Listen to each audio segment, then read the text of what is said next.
Nicolas pour cette nouvelle session. Je vais donc laisser la parole à Nicolas. Bonne présentation à tous. Bonjour à tous. Alors, aujourd'hui, on va parler DynamoDB. Dans les épisodes précédents, on avait vu API Gateway pour traiter nos requêtes HTTP. La dernière fois, on avait vu Lambda pour computer nos requêtes HTTP, vraiment exécuter notre code. Mais fatalement, dans nos applications, on va être obligé de stocker nos données. Et donc, pour ça, il va nous falloir une base de données digne de ce nom. Et donc, on va s'intéresser aujourd'hui à DynamoDB. Alors, qu'est-ce qu'on va voir? Le traditionnel, mais c'est quoi DynamoDB? Donc, on va un petit peu rentrer dedans. On va débrancher notre cerveau, on va le reprogrammer pour changer de paradigme sur la manière dont on voit notre data, dont on la stocke, dont on la pense.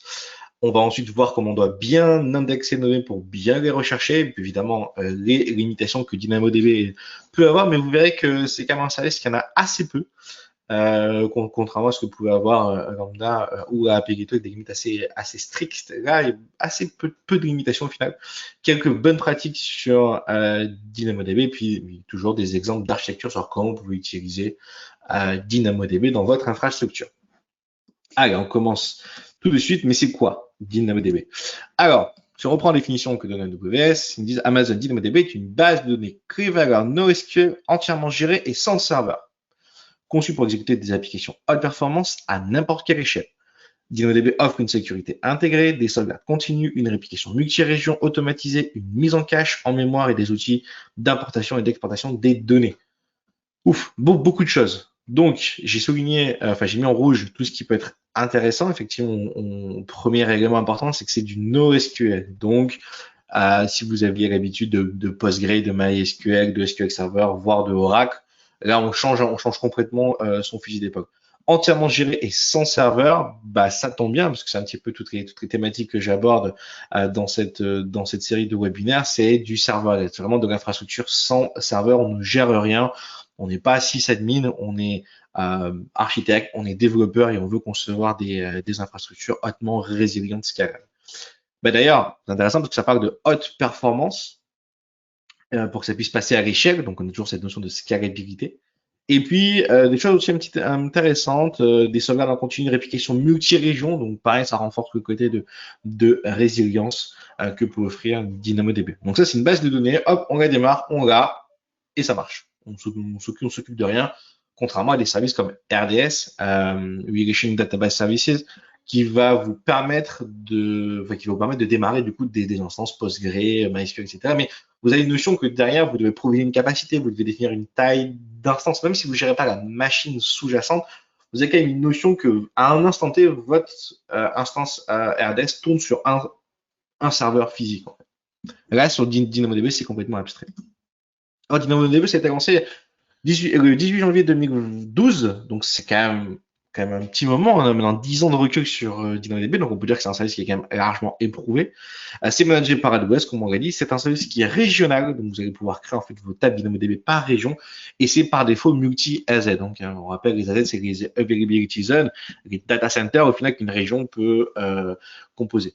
C'est du coup multi-région, on verra avec un petit peu de configuration, on peut répliquer nos données extrêmement facilement dans plusieurs régions pour être sûr que nos données ne soient jamais perdues. On n'a pas de limitation du nombre d'éléments ni de taille de la table. Ça, c'est un truc qui est extrêmement important, c'est que DynamoDB vous marque dans la documentation, c'est stockage illimité. Alors évidemment, on a un coût giga, on verra, hein, mais vous n'avez pas de plafond de verre en fait. Vous voulez stocker 14 Tera, vous stockez 14 Tera dans votre table DynamoDB. Vous stockez 4 milliards d'éléments, vous stockez 4 milliards d'éléments, ça va marcher. Et ce qui est intéressant, c'est que DynamoDB garantit, en tout cas promet, des temps de réponse de l'ordre de 2 digits. C'est-à-dire en gros on va dire 10 millisecondes jusqu'à 99 millisecondes sur vos requêtes, peu importe la volumétrie et la taille de votre table. C'est quand même plutôt pas mal pour ceux qui viennent du monde SQL, et je ferai pas mal de parallèles avec l'approche SQL et les SGBDR traditionnels. On a fatalement, plus notre base augmente, plus on doit mettre en place des mécanismes, des designs de nos bases de données pour pouvoir encaisser la volumétrie et donc, du coup garder des performances qui ne s'écroulent pas au fur et à mesure que notre volumétrie de data augmente. Dans DynamoDB, on va stocker du JSON, mais du JSON un petit peu particulier. On verra ça après. Et puis, un bel exemple de performance de DynamoDB, c'est qu'Amazon.com utilise DynamoDB. Alors évidemment, Amazon.com, c'est une galaxie de milliers de microservices. On parle de plusieurs centaines, voire milliers de microservices, mais globalement, les plus grosses databases sur Amazon.com utilisent derrière DynamoDB. Et d'ailleurs, je me suis inspiré d'un exemple de modélisation de données dans DynamoDB qui peut s'appliquer du coup à un site e-commerce. Alors, avant de continuer, on va poser quelques bases, quelques définitions, parce que c'est des acronymes que je vais souvent utiliser. Donc, un item, ce qu'on appelle, c'est un élément, donc c'est JSON d'une table. C'est l'équivalent de votre enregistrement dans MySQL, par exemple. D'accord? C'est une ligne, c'est un élément, un item. Une table, du coup, c'est un ensemble d'items. Alors, sur DynamoDB, on n'a pas une notion de base et avec des tables en dessous. Non, non, tout n'est que table. Vous allez dans le service DynamoDB, vous pouvez créer des tables. Vous ne pouvez pas créer une base et dedans avoir plusieurs tables. Non, non, vous avez une table, c'est une table. Mais vu qu'on est en NoSQL, quelque part, une table peut contenir des éléments de nature diverses et variées. Là où avant, dans une approche plus traditionnelle, on avait une base, puis on avait une table par type de données. Non, non, là j'ai une table sur DynamoDB, et dedans, vu que je prends du JSON, je peux mélanger des patates et des torchons, ça rentre parce que ma structure n'est pas imposée. On va parler pas mal de LSI, des Local Secondary Index, donc des index secondaires locaux, si vous lisez la doc en français. Les GSI, les Global Secondary Index, donc les index secondaires globaux. On va aussi parler de Global Table, donc ça c'est une table qui est non associée à une région spécifique. On va rentrer un peu plus dans la définition plus tard. Et on va surtout parler souvent de RCU, Read Capacity Unit, et WCU, Write Capacity Unit. Ça c'est ce qui nous permet de quantifier en fait la performance et la puissance de notre table. Tout simplement les capacités de lecture et d'écriture sur notre table. En termes de facturation, qu'est-ce que ça donne? C'est toujours intéressant de se projeter dans les coûts. Vous savez qu'on est en une approche serverless, donc on est friand du pay as you go, on paye ce qu'on utilise. Alors on a plusieurs tarifications. On va avoir, typiquement, quand on va être à la demande, donc une capacité, en fait, on va payer à l'usage, un coût par million de WCU ou par million de RC. Donc, un WCU, c'est une capacité d'écriture. On va voir après ce que ça veut dire, qu'est-ce que ça représente réellement en termes de data. Si vous êtes en mode alloué, donc en capacité provisionnée, là, vous allez dire à Amazon, voilà, moi, je m'engage, je veux toujours que quoi qu'il se passe sur ma table, tu me donnes cette capacité-là. D'accord. Et dans ce cas-là, vous avez un coût par WCI par heure. Donc, oui, il suffit simplement de multiplier le nombre de WCI par heure et vous avez du coup votre consommation. Donc, vous pouvez du coup faire varier cette capacité provisionnée plusieurs fois par mois, voire même plusieurs fois par jour si vous souhaitez. Donc, ça va être la somme, évidemment, des WCI consommés par heure où vous les avez mis en place. Ensuite, vous avez un coût du stockage qui est lié à la table. Qui est de 29 centimes par giga et vous avez les 25 premiers gigas qui sont gratuits par mois. Et ça, c'est en dehors du free tier. Donc, c'est vraiment de base, vous avez 25 gigas gratuits, ce qui est quand même plutôt pas mal. Vous avez un coût du giga qui est un petit peu plus élevé que ce que peut coûter un S3, mais bon, de notre côté, ça permet de gérer votre salaire. Donc, avec ces indicateurs-là, vous avez globalement le pricing de DynamoDB. Alors, c'est bien, mais bon, quel service je dois utiliser? Je suis plutôt on demand, plutôt provisionné, je sais pas trop. Bon, et du coup, ce que ça veut dire quand on passe en on demand et quand on passe en provisionné. En fait, quand on est en on demand, donc c'est le truc que vous avez à droite, le graphique de droite. En fait, plus vous allez consommer, plus DynamoDB en fait va lui-même en interne en fait ajuster la performance de votre table, ajuster la capacité pour au final vous faire payer que au plus proche de votre consommation. Vous allez peut-être payer plus cher, mais vous serez au plus proche de votre consommation. Votre WC va vous coûter peut-être plus cher, ou votre RC va vous coûter plus cher, comme votre cuisinier, mais au moins vous aurez, ça va essayer de vraiment absorber vos différents pics. Alors, on verra plus tard qu'il y a des petits mécanismes qui fait que il faut que lui en fait il détermine la borne max en fait à mettre pour pas que vous soyez bloqué dans votre scale. Par opposition, on a le modèle à gauche où là vous avez voilà, vous définissez, moi je veux tant sur ma table, et puis vous avez du coup en bleu ce qui est réellement consommé. Donc tout ce qui est en blanc, ce qui est en dessous de la ligne rouge, c'est quelque chose que vous payez dans le vide en fait. Alors vous avez cette capacité, mais techniquement vous vous en servez pas. Mais le mode professionnel a l'avantage d'être moins cher que le mode on-demand. On verra après dans les bonnes pratiques comment est-ce qu'on choisit, c'est quoi nos critères et comment est-ce qu'on configure notre table pour être plus juste. Alors, en parlant de RC, qu'est-ce que c'est un RC? C'est une Read Capacity Unit, comme on a dit. Donc, c'est une unité de lecture. C'est comptabilisé par tranche de 4 kilooctets de données. D'accord? Donc, que vous lisiez un élément qui fasse 1 kg, 2 kg, 3 kg ou 4 kg, vous allez consommer 0,5 RC, parce qu'on a ensuite différents modes de lecture. On a le eventually consistent, on a le strongly consistent et on a le transactionnel. Et chaque mode, en fait, va consommer différemment vos RC. Donc, le eventually consistency, je vais y arriver. Donc, c'est une lecture où vous n'allez pas forcément récupérer une donnée fraîche. Si vous venez juste d'écrire avant que vous récupérez la même donnée, ben, potentiellement, vous allez soit pas la trouver, soit avoir une version peut-être ancienne si vous venez de mettre à jour un élément dans votre table. Mais au moins, vous allez avoir une latence qui est peu élevée, donc ça va patater très fort. C'est le mode qui est par défaut, quand vous faites une requête, vous devez explicitement dire que vous voulez être en strongly consistent, bon, vraiment donc en lecture consistance forte, c'est-à-dire que là, vous voulez vraiment, quand vous lisez, que ça vous donne la donnée exacte de la table. Donc, si vous venez juste d'écrire que vous lisez juste derrière, mais vraiment à la milliseconde près, en strongly, vous aurez la donnée fraîche. Vous aurez potentiellement une latence un peu plus faible, et on comprendra pourquoi après. Mais voilà, au moins, vous êtes sûr que vous aurez vos données. Par contre, ça va vous coûter plus cher en RC, parce que c'est le double du eventually consistent. D'accord? Donc, mode par défaut, vous voulez lire de 1 à 4 kilooctets de données, ben, ça vous consomme 0,5 RC. Vous voulez lire 8 kilooctets de données, ben, ça va vous consommer 1 RC. Du coup, 0,5 fois 2, ainsi de suite. Si vous avez un item dans DynamoDB qui fait 12 kilooctets, ben, il va vous consommer 1,5 RCU, hein, parce que 3 fois 4, 12, donc 0,5 fois 3, 1,5 RCU pour lire cet item-là.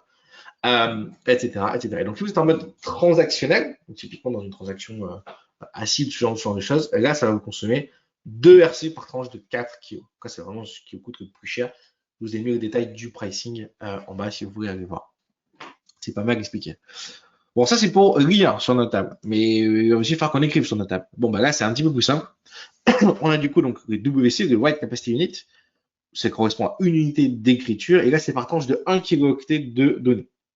Donc, quand vous voulez écrire classiquement sur votre table, 1 kg, 1 WC. Vous voulez écrire 10 kg, ça va consommer 10 WC, etc., etc. Si vous êtes en mode transactionnel, apparaît, ça vous coûte 2 fois plus cher. Donc, 1 kg de données écrites vous consomme 2 WCU. Voilà. C'est très important d'avoir vraiment ces concepts parce que on va penser l'utilisation de notre table et l'utilisation de notre service de base de données différemment de ce qu'on a l'habitude de faire. Sur MySQL, on va plutôt se référer au CPU, à la RAM qu'on consomme, peut-être aux IO, disques qui sont utilisés. Là, on est vraiment sur un mode de capacité de lecture et d'écriture avec une scalabilité qui est un peu sans limite. Enfin, on verra ça. Mais on pense qu'un petit peu les modèles diffèrent différemment. Et on voit que ça va aussi avoir un impact sur comment est-ce qu'on modélise nos données derrière. Alors, DynamoDB, ça a un typage. Hein, si vous venez du monde SQL, vous êtes habitué à varchar, bigint, teenint, long text, blob peut-être. Et bien en fait, sur DynamoDB, vous n'avez que ces types-là. C'est des types assez scalaires, assez basiques. Vous avez du string, du nombre. Alors, il n'y a pas de distinction si c'est du int, du float, du décimal, etc. Vous avez du coup number, c'est un number, c'est tout. Positif, négatif, il n'y a pas de distinction. Bool pour exemple ce qui est booléen, binary, vous avez une liste. Donc une liste, c'est un tableau qui peut contenir plusieurs types. Et ensuite vous avez des listes qui peuvent être du coup typées. Donc une liste une NS, donc un number set, c'est vraiment une liste que de nombres. Vous pouvez mettre que des nombres dedans. Si vous mettez autre chose, DynamoDB va vous dire non.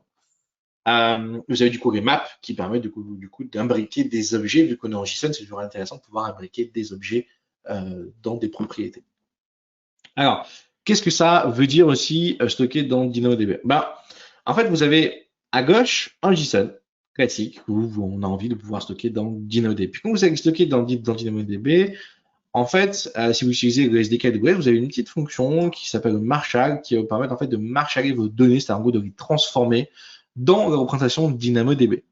Qu'est-ce qu'on voit dans cette représentation de DynamoDB? À droite, on voit qu'au final, il exprime toutes les données, soit en string, soit en booléen. C'est-à-dire que même un nombre, en fait, est converti en chaîne de caractères. Simplement, il va mettre en clé le type de la donnée. Et ça c'est un concept qui est plutôt intéressant. Ce qui veut dire que typiquement, mon number qui indique ma latitude, qui était de moins 12,43, bah, ça devient un string. Et du coup, en crée, il a mis N pour qu'il sache que c'est un number. Voilà. Donc, c'est une autre manière de stocker. Si vous utilisez la console DynamoDB, vous verrez que quand vous allez afficher un item, vous pouvez soit l'avoir en version de gauche, donc vraiment difficile de compréhension, on va dire, par un humain, ou en version de droite, qui est quand même assez difficile à lire. Les deux sont c'est les mêmes objets. On voit qu'il y en a un qui est quand même. Bon, enfin, faut s'accrocher. Si vous regardez les checks d'en bas, la map, enfin, c'est une liste et tout. Enfin, c'est pas pratique. Bon, maintenant qu'on a vu un petit peu le concept de base, qu'on sait ce que c'est un RCU, un WCU, qu'on comprend un peu comment on va être facturé, il va quand même falloir qu'on débranche notre cerveau, en tout cas qu'on le reprogramme. Et du coup, je propose qu'on essaye de le reprogrammer ensemble. Alors, jusqu'à présent, vous étiez, je pense, assez familier avec le MCD, le modèle conceptuel de données, chose qu'on apprend tous à peu près dans nos études, chose qu'on ne fait quasiment plus jamais après. Mais on a une approche très table de la chose, vraiment très donnée. C'est quoi mes tables, comment est-ce qu'elles vont interagir entre elles, c'est quoi mes cardinalités. C'est un terme personnellement, j'ai plus jamais utilisé depuis que je suis sorti de mes études. Et on va du coup définir également les actions possibles, les interactions possibles du coup entre nos deux termes, en tout cas entre nos deux entités. Bon, là on est vraiment dans une approche très, on sait vraiment ce qu'on veut, on définit du coup quelque part aussi nos règles de gestion. Non, on voit que là, typiquement une association peut avoir plusieurs dons, mais un don ne peut être fait que pour une association. Donc, quelque part, ça porte également du métier dans notre MCE. Bon, après, sinon, vous avez le UML, Unified Modeling Language. Là, on a une approche beaucoup plus, on va dire, objet de la chose. Alors, je caricature un petit peu, mais alors, beaucoup plus objet, beaucoup plus méthode, beaucoup plus attribut. Donc là, on est vraiment déjà plus orienté code. Et limite, on prend ça, on génère nos classes. Hein, pour ceux qui ont fait du Java, par exemple, et après Go, c'est parti, on map ça sur notre base de données, et puis c'est bon, le projet est fini. Alors oui, encore une fois, on sent qu'on est sur un truc qui est très très strict, qui est très très pensé métier. À cette étape-là, en fait, on se pose pas du tout de questions de comment est-ce qu'on va requêter notre donnée. On sait ce qu'on doit correcter, on le modélise de manière à séparer les choses correctement, c'est-à-dire on met les données user avec les données user, les données des associations avec les données des associations, etc. On mélange pas les types de données. En fait, tout est regroupé par périmètre, on va dire, par sémantique. Et donc, ça, c'est une approche qu'on a beaucoup on va dire, dans le monde SQL. C'est-à-dire qu'on stocke et puis on verra comment est-ce qu'on va requêter plus tard. Après tout, c'est là. Donc, je pourrais toujours faire des where sur tous mes champs et puis ça va juste marcher. Quand j'aurai une grosse volumétrie, je mettrai des index et puis c'est réglé. C'est un peu le modèle de pensée qu'on a. Alors, s'il y a des DBA dans l'assemblée, je pense que vous êtes en train d'avoir une crise cardiaque. Rassurez-vous, restez avec nous, ça va bien se passer. Mais c'est un petit peu ça qu'on peut avoir, en tout cas, d'un prisme plutôt orienté des développeurs, c'est plus de cette manière-là qu'on va voir les choses. Mais avec l'approche NoSQL, c'est un petit peu différent. Avec une approche DynamoDB, en tout cas, en NoSQL, il y a plein d'autres outils, hein, vous verrez dans NoSQL, dans MongoDB, hein, mais DynamoDB, c'est pas du tout du monde MongoDB. Moi, je le mets vraiment à part, c'est pour ça que j'ai vraiment mis approche DynamoDB. En fait, on va se poser la question, c'est comment je vais devoir requêter ma donnée, comment je vais devoir exploiter ma donnée, et c'est ça qui va me permettre de comprendre comment est-ce que je vais stocker ma donnée, comment est-ce que je vais la structurer. On va du coup, on va avoir une approche beaucoup plus orientée sur la lecture. C'est-à-dire, c'est qu'est-ce que je dois remonter. Mon use case métier, c'est de lister mes commandes sur mon site e-commerce. Ok, comment est-ce que je peux modéliser ça pour avoir, quand je vais afficher ma page de listing de commandes, je veux du coup avoir mes commandes le plus rapidement possible. Et à l'échelle, vous voyez sur Amazon.com, vous listez vos commandes, ça marche bien et ça va vite. Alors, dans une approche SQL, vous pouvez toujours dire, oui, je les mets en cache, etc. Oui, d'accord, c'est bien. Mais problème, la gestion du cache, pour l'avoir fait, et je pense que si vous l'avez déjà essayé, le problème du cache, c'est pas tant de mettre en cache, c'est de gérer le cycle de vie du cache, son invalidation, etc., etc. Et là, on cherche à avoir une base de données qui répond vite et qui répond tout le temps et qui répond à l'échelle. On ne cherche pas à mettre du sparadrap dessus. Donc, on va réfléchir à comment est-ce que je dois requêter ma donnée pour savoir comment est-ce que je vais la stocker. Si on prend justement le cas d'un historique de commandes pour un client. Ça, c'est un petit peu les choses qu'on aurait dans notre MCDR. Je n'ai pas mis les cas de mérité, mais voilà, on sait qu'on a des commandes, on a un paiement qui est attaché à une commande ça contient des produits, un produit ça a des attributs, puis pour que je sache de quelle couleur j'ai commandé mes chaussures, et puis un produit ça va fatalement avoir des images, il faut que j'affiche les images, et puis alors effectivement il y a une petite erreur, le commande en haut à côté de image, je voulais mettre utilisateur. Donc on a du coup effectivement une commande est rattachée à un utilisateur. Voilà un peu comment est-ce qu'on découperait les choses et comment est-ce qu'on se représente de manière un peu conceptuelle, de manière un petit peu objet. Si maintenant je devais faire la même chose en DynamoDB, mon use case, on est d'accord, c'est toujours de pouvoir lister mes commandes utilisateurs.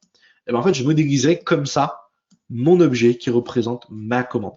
C'est-à-dire que, évidemment, il manque peut-être quelques propriétés, mais au final, si je crée un JSON qui contient ça, je suis capable de lister mon historique de commandes en une requête, en un appel, j'ai ça.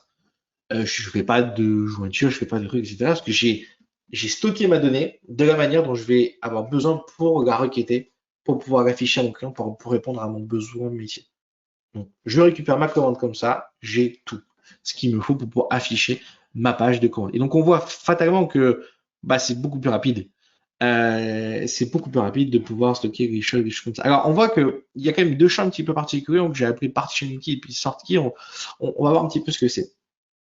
En fait, la partition key, c'est votre clé de partition sur votre table. Alors, évidemment, c'est le nom. Hein. Alors, elle n'est pas forcément unique si on a une sort key associée, parce qu'au final, la sort key et la partition key peuvent en fait former une clé primaire composite. D'accord.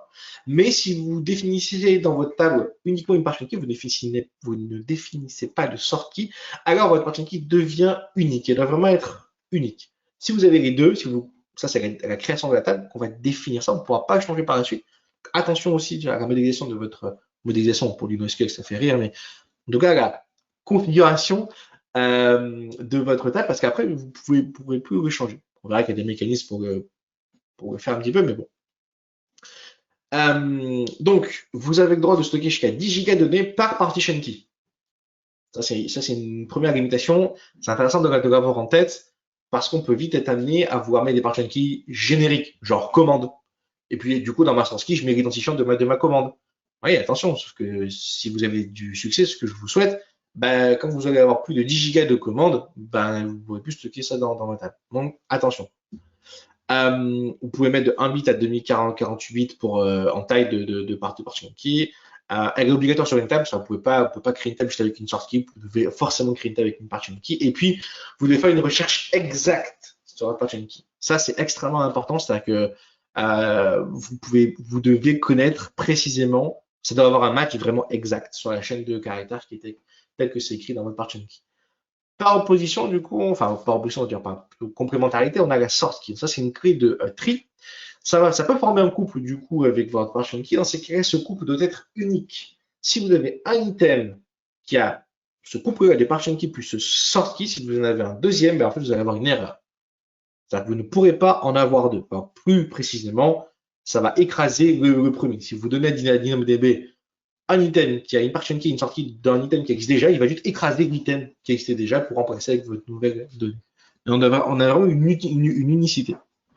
Elle n'est pas obligatoire sur une table, comme je vous disais. Vous pouvez créer une table avec uniquement une partition key ou avec une partition key et une sort key. Voilà. Et là, l'avantage de la sort key, c'est que vous allez pouvoir faire des recherches. Vous allez pouvoir faire des recherches par supérieur, inférieur, recherche exacte, begin with, c'est-à-dire que votre sort key commence par ou between, si vous donnez deux valeurs. Et ça, on va voir que ça peut être intéressant pour avoir quelques patterns, on va dire, quelques access patterns, quelques patterns du coup d'accès à votre base de données. Alors pourquoi DynamoDB c'est quand même super performant? Parce qu'en fait ils vont en fait hasher votre partition key. Et en fait en fonction du hash qui va être généré, on va du coup affecter le stockage de votre item sur un serveur de stockage. Enfin, Amazon va du coup l'affecter sur un serveur de stockage derrière. Donc là, par exemple, on voit que on a défini que le premier espace de stockage allait pouvoir prendre des partition keys de 00 à 54. Et donc, on voit qu'ici, votre partition key, c'est le champ ID. Et donc, on va faire un hash de la valeur 2, d'accord, donc de la valeur du champ de votre partition key, ça donne 48. Donc, on vient mettre cet item-là sur ce premier serveur de stockage. Et puis, du coup, on réplique l'opération à chaque fois. Alors, le nom des enfin voilà, oui, c'est ça en fait. Du coup, donc on répète cette opération. Donc c'est comme ça qu'Amazon va pouvoir distribuer en fait les données sur l'ensemble de serveurs. Donc quand vous allez demander à DynamoDB, tiens, je veux un item et voici la partition key, c'est l'élément fondamental que vous allez devoir lui donner pour pouvoir faire n'importe quelle recherche. Il sait directement sur quel serveur il va devoir rerouter la requête pour récupérer l'élément. Et donc on voit bien qu'avec ça, on a quand même une notion de scalabilité qui est infinie. Et la contrainte de 10 gigas va aussi nous obliger en fait à spreader notre donnée, en fait, à la répartir, à la designer pour que Amazon puisse vraiment la stocker sur une multitude de serveurs. Et donc du coup, garder des performances à peu près toujours similaires. Vous avez des conférences sur YouTube par des personnes de la service team DynamoDB, donc les développeurs de DynamoDB qui rentrent beaucoup plus en profondeur sur comment DynamoDB fonctionne derrière, des notions de load balancer, de système de stockage répliqué. Enfin, c'est extrêmement intéressant. Je vous invite à aller les voir si vraiment vous voulez démystifier le fonctionnement et la performance de DynamoDB. Bon, maintenant qu'on a vu voilà, une partition keys qui est une partition keys qui était une sortie, et la différence du coup entre l'approche, on va dire, classique et l'approche du coup DynamoDB, voyons maintenant comment est-ce qu'on doit correctement indexer pour bien rechercher notre donnée. Parce que on a quand même des contraintes métiers, il faut quand même que notre service puisse répondre à nos clients comment on va stocker tout ça. Alors, pour rechercher dans DynamoDB, on a vu qu'on avait déjà deux possibilités. On avait du coup la partition key, donc je peux chercher sur une partition key unique, et je peux chercher du coup sur un coup partition key plus sortie. Alors, petite précision, si j'ai configuré ma table avec une partition key et une sortie, d'accord, et que je fais une recherche uniquement sur une partition key, alors je vais retrouver une collection d'items qui ont cette même partition key. Parce que dans le cas où j'ai une partition key et une sortie, c'est le couple qui doit être unique. Mais rien ne m'empêche d'avoir plusieurs items qui ont la même partition key. Ça marche. Donc, si j'ai une table avec une PK pour partition key et une SK pour sortie, donc si j'ai une table avec PK et SK, je peux rechercher sur ma PK uniquement, avec une recherche exacte toujours, hein, et là, je vais du coup avoir une collection d'items qui va m'être retournée. Voilà. Si je n'ai qu'une PK sur ma table, je ne peux rechercher que par PK. Dans ce cas, je devrais avoir qu'un seul item qui ressort. Et puis ensuite, on a nos LSI, les local secondary index. Alors, qu'est-ce que c'est un LSI? On va voir ça. Déjà, un LSI, vous pouvez en avoir que 5 par table. Ça, c'est un truc important à avoir en tête. Et le nom du champ doit être défini à la création de la table.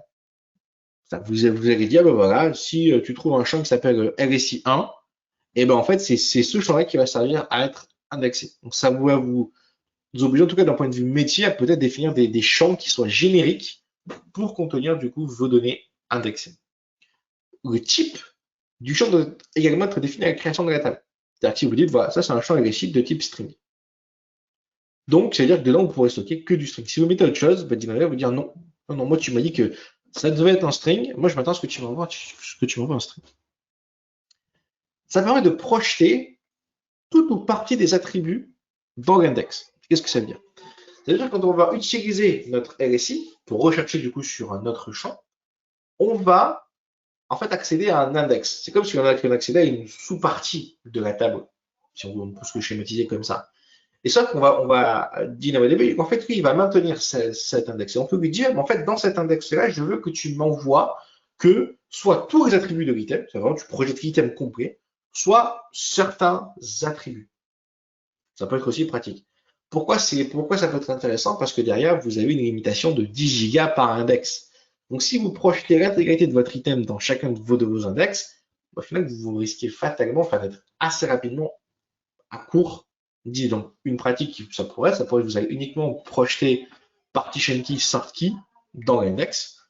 Vous requêtez l'index avec votre LSI, vous récupérez l'APK et la SK, et ensuite vous faites un get item. Donc, vous allez requêter la table sur ce couple pour avoir un item précis qui ressort. Et dans ces cas, en requêtant la table, vous avez accès à tous les attributs. Par exemple, vous devez faire une requête supplémentaire. Donc, voilà, c'est des compromis à trouver, c'est des choses à penser en amont.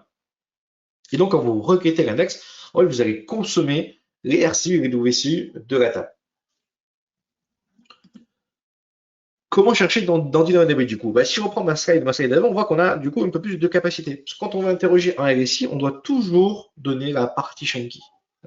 Ça va être PK plus votre champ LSI. Donc au final, vous avez 6 moyens de requêter une même donnée dans DynamoDB. Partition key unique, ou le couple PK-SK, PK plus LSI1, LSI2, LSI3, LSI4, LSI5. D'accord. Donc, une fois que vous avez stocké votre donnée, vous pourrez la rechercher de cette manière-là, toujours pareil dans la limite de 10 gigaoctets. Bon, ben, 10 gigas, ça fait pas beaucoup quand même, parce que moi, j'ai quand même, je suis Amazon.com, on peut supposer qu'ils ont un peu plus de 10 gigas de données pour modéliser les commandes, surtout avec le Black Friday qui arrive. Alors, c'est pour ça qu'on a, du coup, les GSI, les Global Secondary Index. Alors, les GSI, on peut se représenter comme étant, en fait, un fork de la table, vraiment une sous-table. Le LSI serait plutôt une sous-partie d'une table. Là, le GSI serait plutôt vraiment une sous-table, vraiment en dessous. D'accord. Ça permet de projeter encore une fois une partie de votre table en définissant une nouvelle partition key et une nouvelle sort key. C'est-à-dire quand on crée notre table, comme on a dit, on va dire que ce champ-là va contenir la partition key, ce champ-là va contenir la sort key. Donc, DynamoDB va s'attendre à ce que dans tous les items que vous allez créer, il y ait au minimum ces deux champs-là qui soient présents. Ça, c'est la base. Mais du coup, quand vous allez créer votre JSI, vous allez pouvoir dire, bah, en fait, non, je veux plus que ce soit ces champs-là qui soient ma partition key et ma sortie, je veux que ce soit ça et ça. OK. Ben, DynamoDB va automatiquement lui créer, du coup, comme il va maintenir, on va dire, une table, une sous-table. Et en fait, à chaque fois que vous allez écrire dans la table principale, il va prendre votre item et en fait, il va le projeter dans ce GSI en utilisant du coup la partition key et la sortie que vous avez définie sur ce GSI. D'accord. Donc, c'est quoi le principal avantage du GSI? C'est qu'il permet du coup de traiter des patterns de requêtes que vous n'avez pas forcément imaginé ou anticipé au début. Au contraire, vous avez peut-être anticipé, mais qui étaient trop compliqués à faire uniquement sur la table principale, donc vous voulez stocker votre GSI. Alors, au final, on peut très bien se dire, maintenir un GSI, c'est comme créer une deuxième table distincte et écrire deux fois mes données dedans. En fait, ça revient à peu près ça revient même exactement à la même chose. Simplement, dans le cas du GSI, vous écrivez une fois sur votre table et c'est DynamoDB qui va s'occuper lui de prendre ça et de les projeter dans votre GSI. Donc en fait, c'est sa propre tambouille interne en fait qui le fait de manière asynchrone. Il le fait en flux continu, mais il le fait effectivement de manière asynchrone.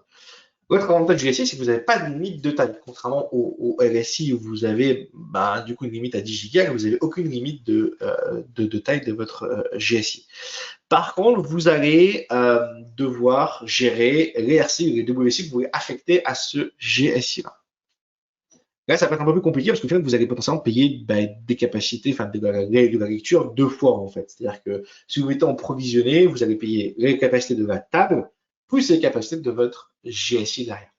Donc, en fonction de vos access patterns, en fonction de comment vous savez que votre application va consommer, va du coup utiliser les DynamoDB, vous allez du coup pouvoir savoir ce que vous devez affecter à ce GSI. Si c'est un GSI qui est utilisé que pour du back-office, par exemple, peut-être pas forcément besoin d'énormément de capacité. Par exemple, si vous l'utilisez sur votre API pour votre application mobile, là, vous avez peut-être besoin de beaucoup plus de performance.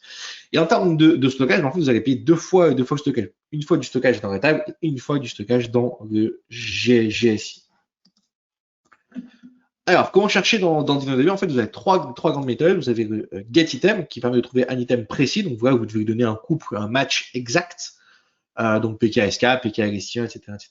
Vous pouvez évidemment vous en servir dans la table et dans le GSI. C'est plus rapide, c'est plus efficace. Vous accédez à une donnée précise, vous la connaissez, boum, vous la trouvez tout de suite. Le scan, il va lire la table dans sa globalité. C'est-à-dire qu'en fait, il va prendre votre table, puis il va vraiment lire ligne à ligne comme ça. En fait, il ne sait pas trop. Les données ne sont pas forcément ordonnées. Juste, il lit vraiment toute votre table. C'est extrêmement grave de faire ça. S'il vous plaît, ne faites pas ça.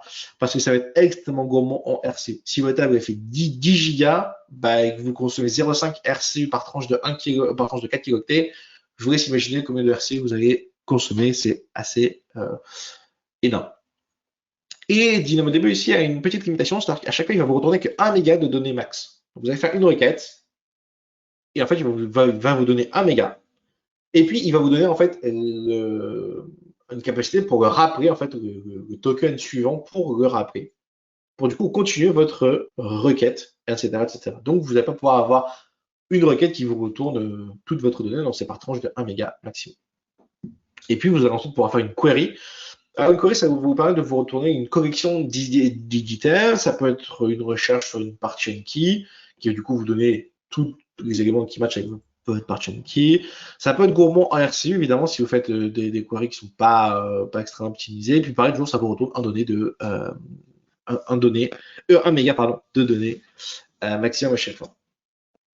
La pagination sur DynamoDB, donc que ce soit typiquement scan ou en query, on n'a pas de pagination au sens page size, per page, etc., etc. On peut pas dire je veux accéder à la page 12 et je veux que tu pagines par 50. Non, ça c'est pas possible.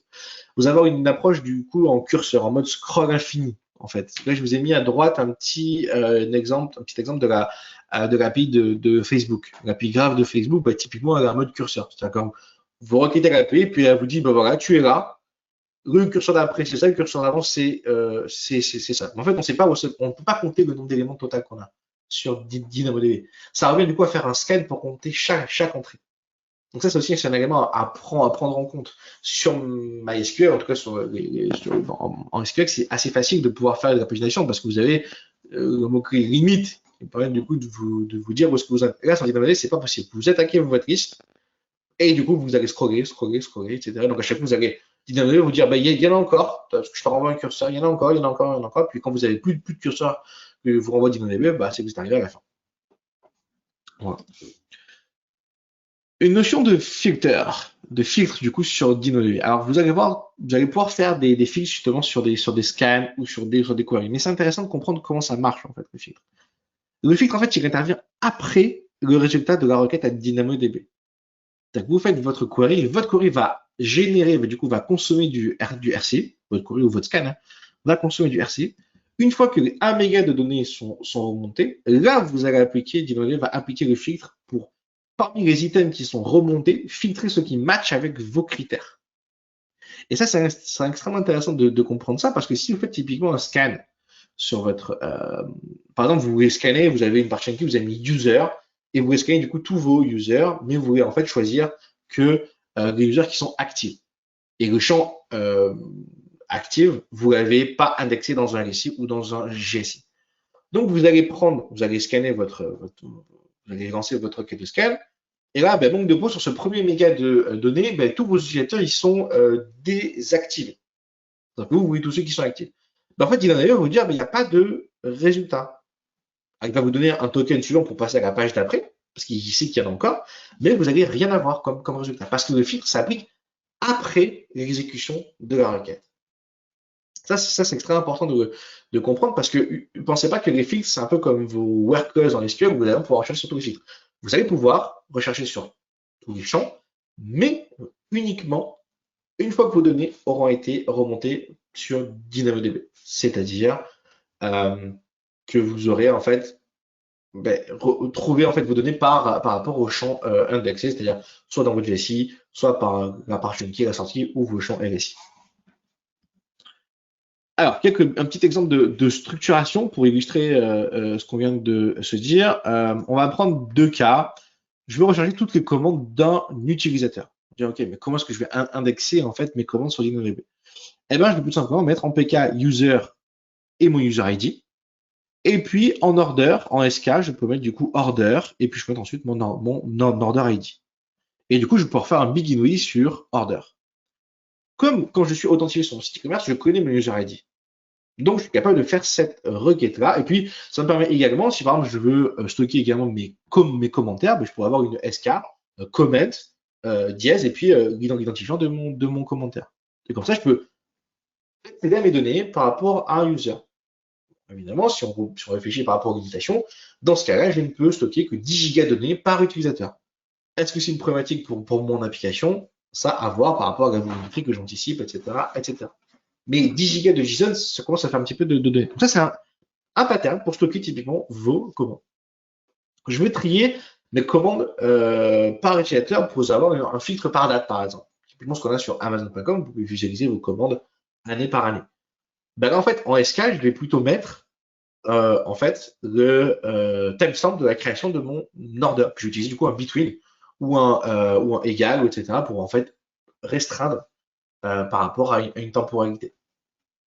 Voilà typiquement comment est-ce qu'on peut répondre à ces access patterns-là. Il faut simplement bien réfléchir à comment est-ce que je vais stocker ma donnée par rapport à comment est-ce que je vais la retourner.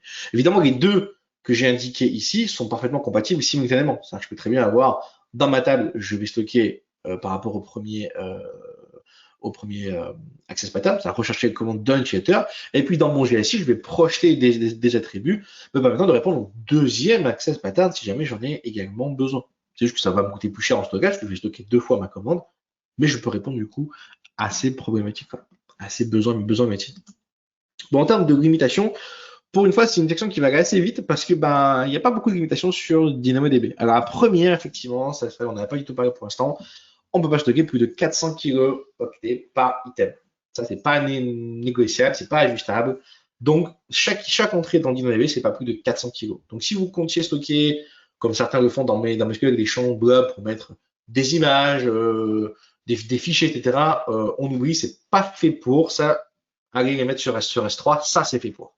D'accord. Donc, dans DynamoDB, on va vraiment stocker de la donnée exploitable.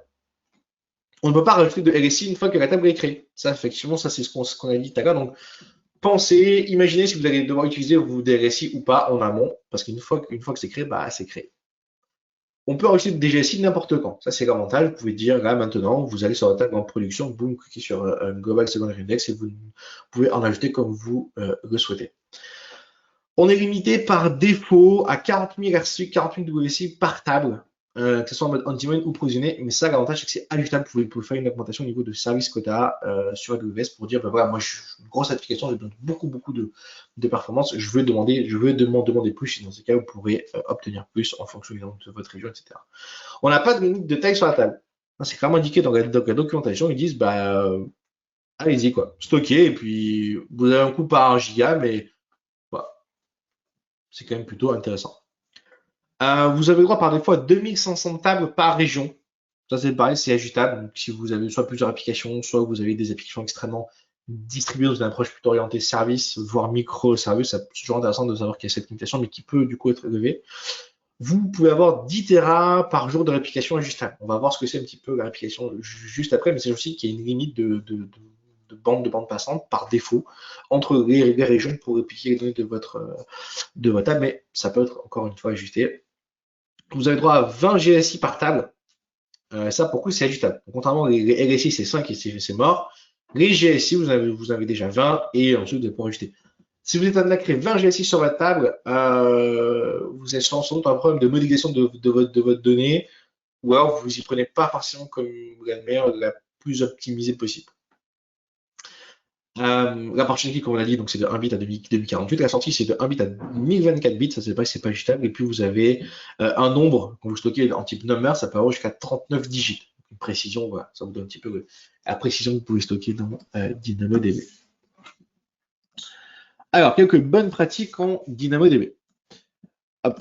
Ne faites pas de scan, on l'a dit tout à l'heure, mais ça, le scan, c'est mal. Ou alors faites-le, mais vraiment en toute connaissance de code. Si vous avez une application qui fait du scan, à faible volumétrie, vous allez vous dire, ouais, ça marche, c'est cool. À grosse volumétrie, c'est juste qu'en faire et vous n'arriverez jamais à vous en sortir. Pensez au maximum de vos requêtes avant le stockage. Je pense qu'on l'a assez dit dans les slides, mais vraiment, essayez au maximum d'anticiper vos access patterns pour savoir comment vous allez structurer en fait votre donnée, comment vous allez la stocker, c'est plus intéressant. Les GSI, c'est pas automatique. Vous dites pas, je peux toujours projeter dans un GSI, donc je le ferai plus tard, je stocke, etc. Si vous faites ça, vous allez prendre de gros risques parce que vous allez fatalement être bloqué à un moment. Et puis le GSI, encore une fois, c'est pas gratuit. Quand vous allez passer à l'échelle, n'oubliez pas que ça veut dire que vous doublez votre stockage, vous devez définir des RCU, des WCU par GSI, donc des coûts supplémentaires. On a quand même un service qui est du pay as you go, donc vraiment payer uniquement pour votre utilisation, et donc si vous pouvez penser vos utilisations, c'est quand même plutôt pratique. Privilégiez le single table. Alors, c'est un des patterns que vous pouvez retrouver, il y a des articles qui vous expliquent comment est-ce que vous pouvez avoir qu'une seule table pour gérer toute votre application. Au final, vu que vous n'avez pas de structure de données dedans, hormis les champs par chunky et sorti, puis les champs ici, au final, si vous définissez des champs par chunky, comme moi je l'ai fait dans mon exemple, qui sont assez génériques, le nom du champ c'est underscore par chunky, au final, vous allez pouvoir stocker, comme je dis, des users, des commandes, des images, des attributs, tout ce que vous voulez dans une seule table, ça pose pas de problème en fait. Il n'y a rien qui vous empêche de le faire.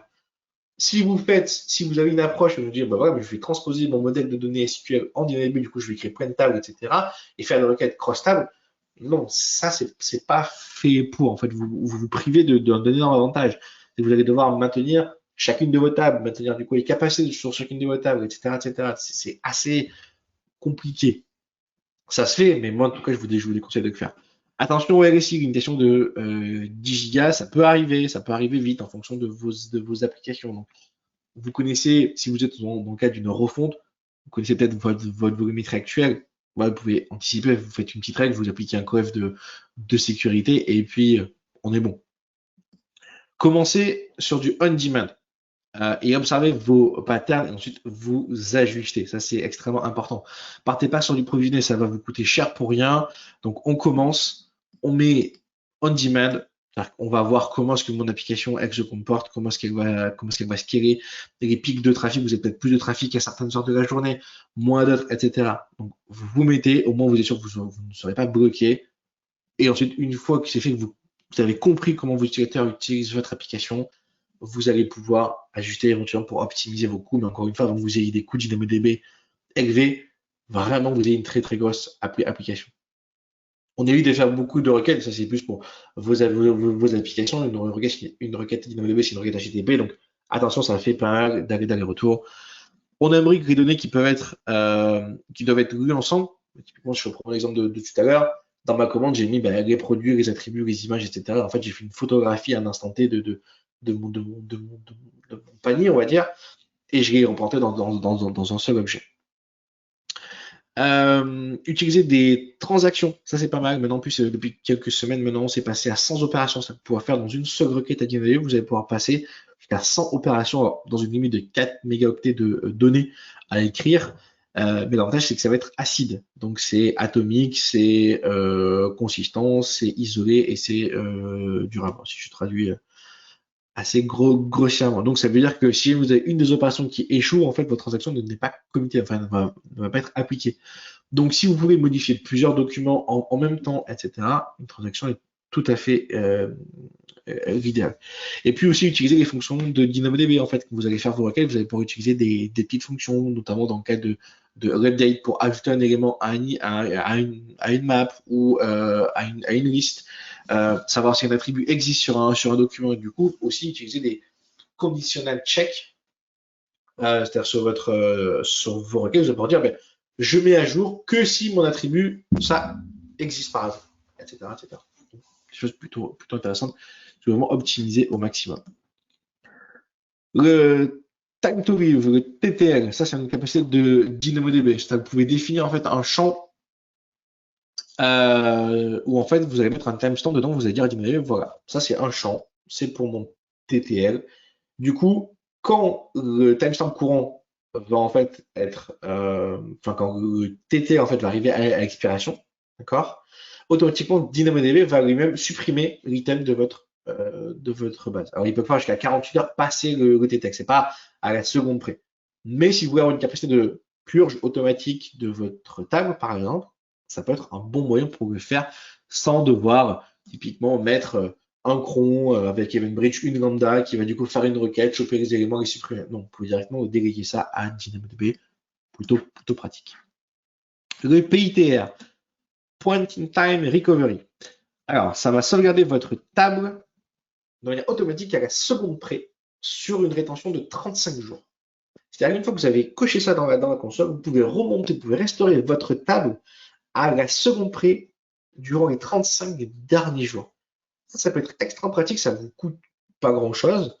Enfin, vous avez quand même un coût au giga, mais ça ne vous coûte pas grand-chose juste de cliquer dessus parce que ça va vous permettre de vous prémunir des suppressions accidentelles. On a tous, ou en tout cas, j'espère que vous le direz jamais, mais on a tous déjà exécuté un delete en prod, pensant que c'était la base de pré-prod, ce genre de choses. Et là, pour récupérer, généralement, sur MySQL ou autre, on fait des snapshots à tous les jours ou toutes les heures. Donc, vous avez perdu une partie de la donnée. Et là, on est capable de revenir à la seconde près. Donc, quand même, vous savez, sur une application qui soit extrêmement haute fréquence, vous allez vraiment récupérer toutes vos données. C'est quand même plutôt pratique. Ça n'a pas d'impact sur la performance. Et ça n'a pas de limitation en termes de volumétrie, peu importe la taille de votre table, etc. Ça vous juste un coût au giga associé. Alors, on parlait tout à l'heure de réplication. Dans la réplication, vous avez une notion en fait de global table. C'est en fait, vous allez pouvoir créer une table et en fait, cette table va automatiquement être répliquée sur différentes régions, d'accord? Et donc vous allez pouvoir écrire sur n'importe quelle une de ces tables-là, dans n'importe quelle région, et ça va automatiquement se synchroniser quasiment en temps réel. Ça peut être très pratique. Si vous vous souvenez du premier épisode, on avait parlé de Happy Gateway, qui est un service qui peut être régional. Donc, vous allez pouvoir typiquement avoir en fonction de, je sais pas, par endpoint ou par chose comme ça, en fait, envoyer votre trafic sur une région précise. Dans cette région, vous allez avoir votre compute qui va du coup s'exécuter, qui va écrire sur sa table régionale. Et sauf que vous en fait, avez une synchronisation globale à l'échelle mondiale. En fait, avec ce système-là, vous allez pouvoir automatiquement avoir toutes vos tables dans plusieurs régions à la fois qui se maintiennent à jour, qui se maintiennent synchronisées, et ça, vous n'avez rien à faire à part cocher l'option dans la console. Alors, dedans, vous allez consommer du RCU et du WSU sur vos tables, ça c'est normal, parce qu'il faut quand même que les contenus soient répliqués, ça va lire et écrire, mais vous avez un moyen, en quelques minutes, mais vraiment en quelques minutes, mettre ça à l'échelle dans toutes les régions de l'Ouest du monde. Je vous mets au défi de le faire avec RDS. Ça se fait, mais moi, je ne dormirai pas tranquille quand même de le faire. Donc, une GoBackTable, on voit, comme on a dit, donc c'est répliqué cross-région, peu importe où vous écrivez, donc c'est Amazon qui réplique. Voilà, c'est mis à jour de manière asynchrone via DynamoDB Stream. On va voir juste après ce que c'est. Et donc, vous pouvez tout à fait ajouter des reads répliqués à votre table après coup. C'est-à-dire que vous commencez, vous créez votre table à Paris, puis demain vous dites, bah, tiens, je vais avoir un backup en temps réel à Londres. Bah, vous allez, vous cliquez sur la région de Londres et automatiquement, DynamoDB va créer une table et va commencer à répliquer vos données dedans. Vous avez une capacité de pouvoir faire des exports automatiques. Ça, c'est vraiment si vous voulez des vrais backups, etc. Alors, DynamoDB, c'est du JSON dedans. Donc, vous allez au final avoir un export en JSON de toutes vos données. Alors, c'est un JSON format DynamoDB, hein, comme on a vu, mais un JSON quand même. Donc, potentiellement exploitable. Vous avez des templates de base de backup, des points de backup automatisés. Et donc, vous pouvez juste vous cocher dans la console et c'est automatiquement activé. Et là, vous n'avez rien à faire. Vous donnez juste votre bucket de destination et puis automatiquement, il va faire des snapshots. Le snapshot est gratuit enfin, ça ne consomme pas de RC sur votre table, ça ne fait rien du tout. Hop, ça prend et ça envoie. Ça, du coup, c'est très pratique pour avoir des points de backup assez facilement. On va terminer avec quelques petits exemples d'architecture sur comment vous pouvez positionner DynamoDB dans votre infrastructure. Évidemment, vous pouvez faire du API Gateway vers DynamoDB. Ça, si vous voulez faire un CRUD rapide, avec le VTL, comme vous l'avez vu dans le webinaire sur API Gateway, vous pouvez parfaitement interagir avec l'API DynamoDB depuis API Gateway. Vous avez un CRUD qui est scalable, résilient, bref, tout ce que vous voulez, plutôt pratique. Évidemment, on peut avoir du coup Lambda avec DynamoDB. Alors là, c'est pas Lambda qui écrit dans DynamoDB, c'est DynamoDB qui va en fait invoquer notre fonction Lambda. Ça peut le faire avec un DynamoDB Stream. C'est-à-dire que chaque action sur votre table peut-être va déclencher un événement qui peut être capté par une fonction Lambda ou autre d'ailleurs.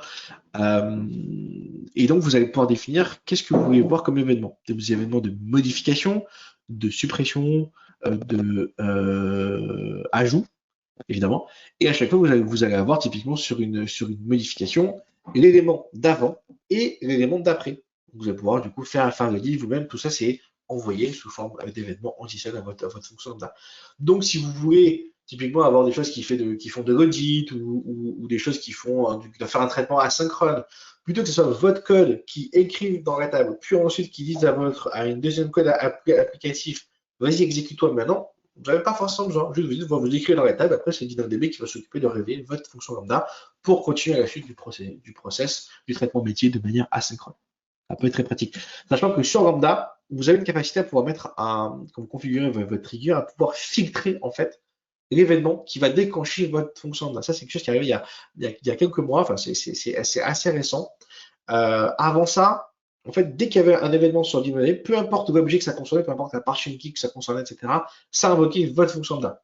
Donc en gros, à chaque fois que vous aviez une écriture, donc dans votre table, écriture hein, au sens suppression, ajout, modification, sans invoquer votre fonction lambda. Donc, ce qui peut faire quand même pas mal d'invocations lambda. Maintenant, vous pouvez configurer un filtre, donc avec des règles qui dire par exemple, ma fonction lambda, je veux qu'elle se réveille que sur des modifications quand la part chain key est égale à temps.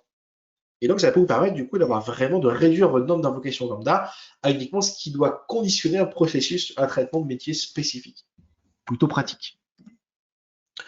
Vous avez du coup une capacité à envoyer directement toutes vos modifications, tous vos événements de DynamoDB dans un bus Kinesis, quand même plutôt pratique, parce qu'une fois que c'est dans Kinesis, derrière, vous allez pouvoir attacher potentiellement plusieurs personnes qui vont écouter et faire tout un tas de choses, comme par exemple, typiquement, vous avez, alors, effectivement, j'ai présenté deux modes. On a le mode émission, c'est-à-dire que c'est votre table qui va pousser dans un stream Kinesis pour typiquement ensuite permettre dans votre entreprise à d'autres services de pouvoir écouter ce qui s'est passé sur votre table, par exemple. Ou vous avez également en réception. C'est-à-dire, vous pouvez vous synchroniser avec le bus de votre entreprise. Alors, j'ai pris Kinesis, mais ça pourrait être un event bridge, c'est exactement pareil. Vous attachez une petite fonction là qui va écrire dans votre table. Et du coup, vous venez de créer quasiment instantanément un moyen pour pouvoir créer un bus à l'échelle de votre entreprise et du coup être capable d'écouter tous les événements qui y passent pour pouvoir les synchroniser dans votre propre table, dans votre propre référentiel de données. Dans une architecture orientée service, on sait bien que le microservice doit être honneur de sa propre donnée. Vous avez évidemment l'insertion dans un data lake. Ouais, c'est pareil, on reprend ce qu'on a vu tout à l'heure. DynamoDB va envoyer dans Kinesis tous les événements. Dans Kinesis, vous détachez FireHose, qui va du coup pouvoir convertir en parquet via définition Go, ou bien directement après une fonction lambda pour convertir, pour modifier éventuellement votre donnée. Et donc là, vous avez une capacité à pouvoir écouter en temps réel ce qui se passe sur votre table DynamoDB pour récupérer dans Athena, où vous allez pouvoir du coup faire des requêtes SQL, donc potentiellement chercher sur des champs qui n'étaient pas indexés dans votre table DynamoDB. Donc plutôt pratique, encore une fois, on est plutôt là dans ce cas-là sur des recherches à froid. Merci beaucoup d'avoir plongé avec moi dans DynamoDB, cette base de données clé valeur en performance assez exceptionnelle et peu importe sa volumétrie.